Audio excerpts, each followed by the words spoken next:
विधानसभेच्या निवडणुकाचं मतदान झालेलं आहे। वर्धा जिल्ह्यात 4 मतदारसंघ आहेत। देवळी, हिंगणघाट, आर्वी आणि वर्धा मतदारसंघ आहे आणि या 4ही मतदारसंघामध्ये महायुती आणि आघाडीमध्ये जोरदार टक्कर झाल्याचं चित्र पाहायला मिळत आहे। नेमकं या 4 विधानसभामध्ये कोणत्या उमेदवारासोबत काय कशा पद्धतीचं विश्लेषण आहे, वर्धेचे ज्येष्ठ पत्रकार आणि श्रमिक पत्रकार संघाचे अध्यक्ष प्रवीण ढोपटेजी आपल्यासोबत आहेत। आपण त्यांच्याकडून जाणून घ्या की या 4 मतदारसंघामध्ये कोण उमेदवार होते आणि कशा पद्धतीने यांची लढत आणि कोण बढत घेऊ शकतो।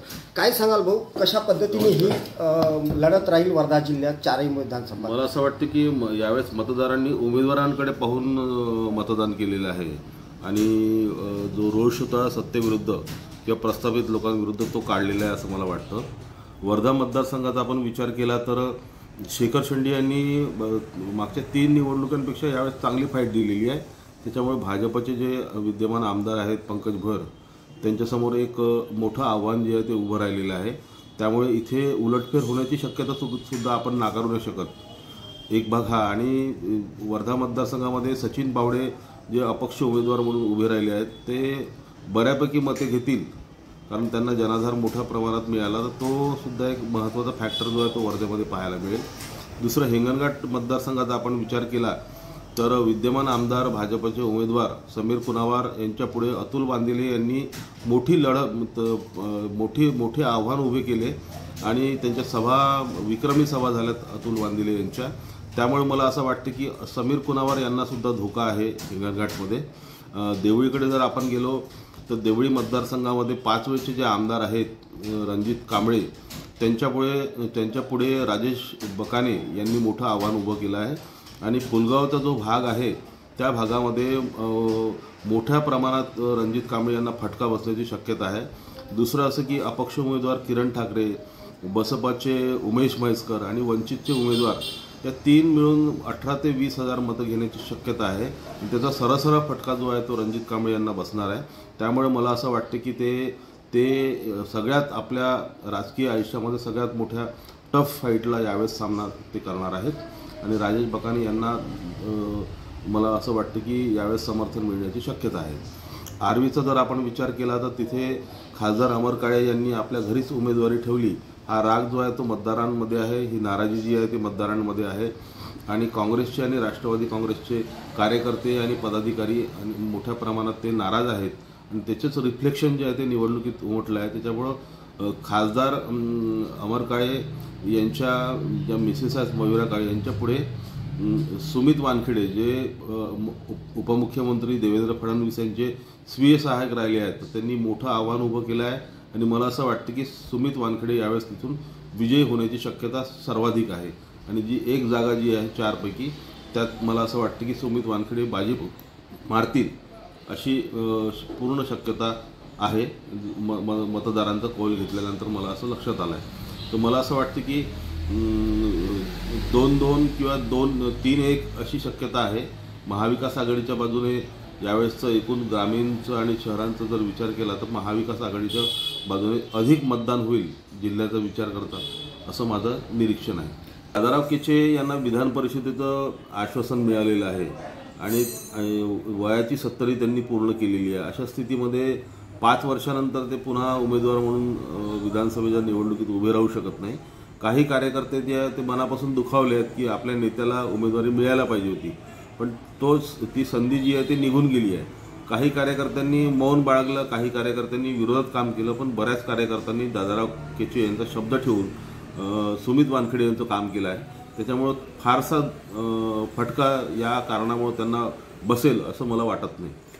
आताच आपल्यासोबत ढोपटे साहेब बोलत होते आणि आपल्यासोबत आता जोडलेले आहेत ॲक्रिडिटेशन कमिटीचे अध्यक्ष आहेत प्रफुल्ल व्यासजी, वर्धा जिल्ह्यातले ज्येष्ठ पत्रकार आहेत। वर्धा जिल्ह्यातलं चित्र कसं असेल त्यांच्याकडून आपण जाणून घ्या। काय सांगाल भाऊ, कसं चित्र असणार वर्धा जिल्ह्यात? तशी गेल्या निवडणुकीतला विचार करता 2-3 मतदारसंघ एक भारतीय जनता पार्टीकडे होतो आणि एक देवळी विधानसभा मतदारसंघ हा काँग्रेसकडे होता।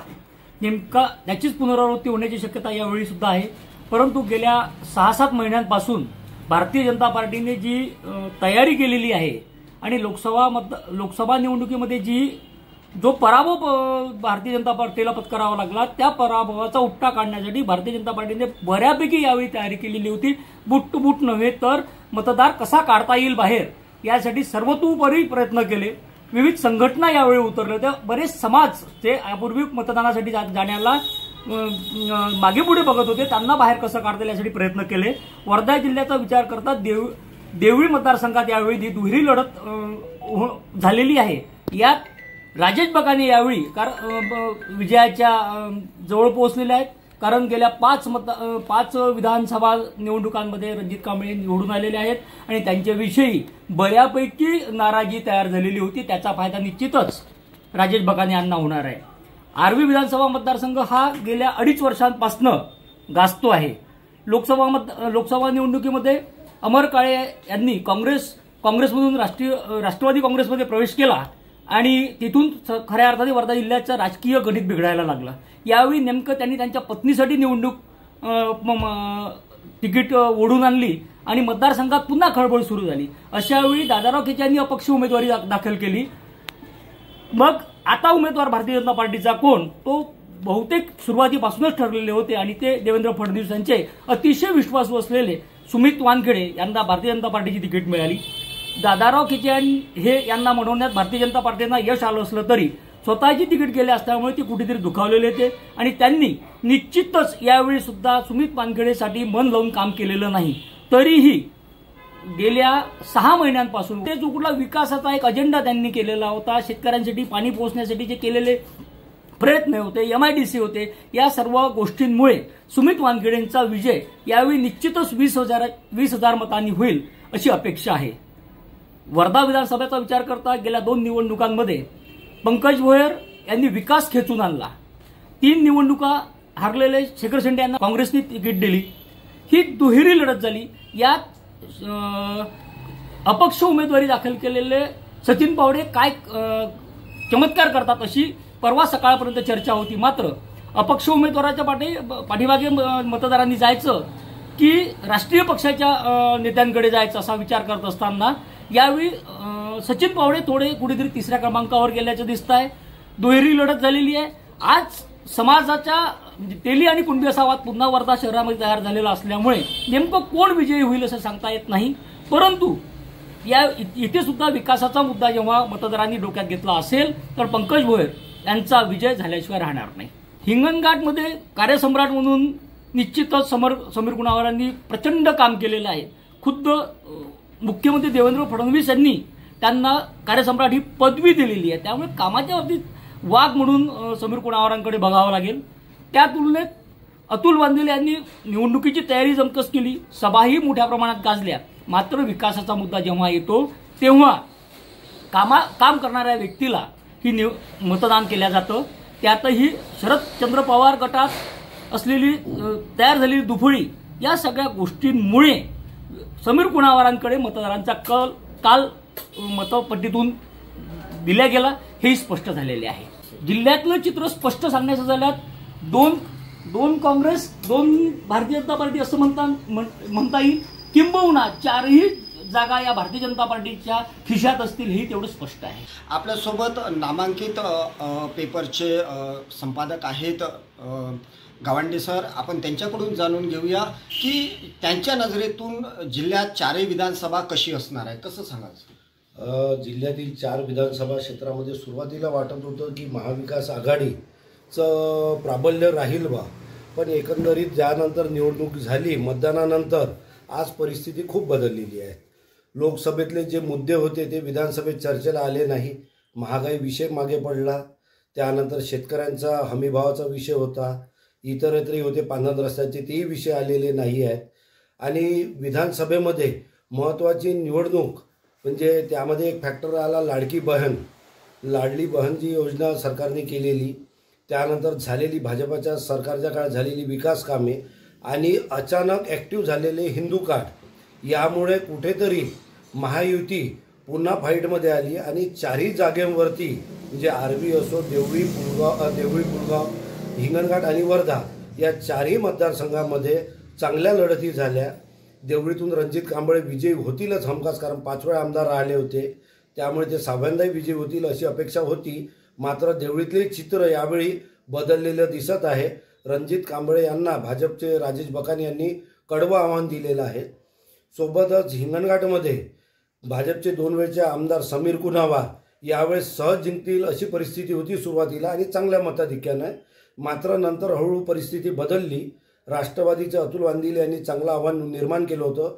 त्यांच्या सभांनाही चांगला प्रतिसाद मिळाला. पण ते वोट बँकमध्ये किती कन्व्हर्ट झालं हाही महत्त्वाचा विषय आहे. वर्धेमध्ये नेहमीप्रमाणे शेखर शेंडे आणि पंकज भोयर यांच्यामध्ये तिसऱ्यांदा लढत होत आहे. तेली कुणबी हा वाद या निवडणुकीत येईल असं वाटलं सुरुवातीला, परंतु मतदानापर्यंत हा वाद फारसा काही पेटलेला दिसलेला नाही.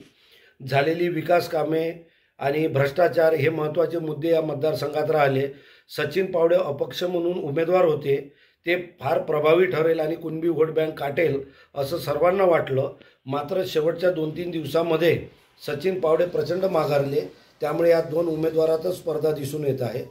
आर्वीमध्ये तिकीट वाटपावरून बराच काही गोंधळ झाला, कारण काँग्रेसचा मतदारसंघ राष्ट्रवादीला गेल्यामुळे काँग्रेसमधले बरेच नाराज होते. खासदार अमर काळे यांनी त्यांच्या पत्नीला तिकीट दिली मयूराला, त्यामुळे तीसुद्धा नाराजी त्या मतदारसंघात होती.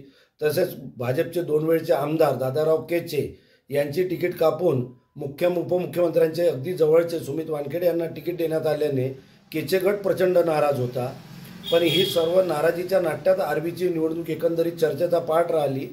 मात्र निवडणुकीदरम्यान हा कुठलाही प्रकार नाही दिसला की केचेसुद्धा सुमित वानखेडे यांच्यासोबत दिसून आले. थोड्याफार प्रमाणात नाराजी भाजपमध्येही होती. तीच नाराजी काँग्रेस आणि राष्ट्रवादीमध्ये होती.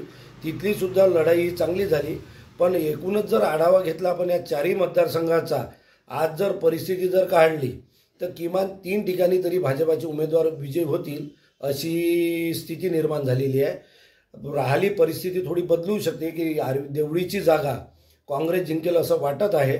मात्र एकूण जर अंदाज जर पाहता ती जर काँग्रेसकडनं गेली तर 4ही जागा या भाजपकडे यावेळी राहू शकतात. पत्रकारांच्या चष्म्यातून आपण बघितलेलं आहे की वर्धा जिल्ह्यातल्या 4 विधानसभामध्ये कशा पद्धतीचं चित्र असणार आहे आणि या 4ही विधानसभामध्ये महायुती आणि आघाडीमध्ये सरळ लढत झाली. कुठे नाराजीचा सूर होता तर कुठे नाराजी भरून काढण्यात आलेली आहे आणि जिथे सहज लढत दिसत होती मात्र तिथेही आव्हान निर्माण करण्यात आलेलं आहे. आणि मतदारांचं मत आता पेटीत बंद झालं आहे. 23 तारखेला मतगणना होणार आहे. नेमकं या मतदानाच्या पेटीतून आणि काय गणना निघते ते पाहणं तेवढंच महत्त्वाचं ठरणार आहे. सुरेंद्र रामटेके, मुंबई तक, वर्धा.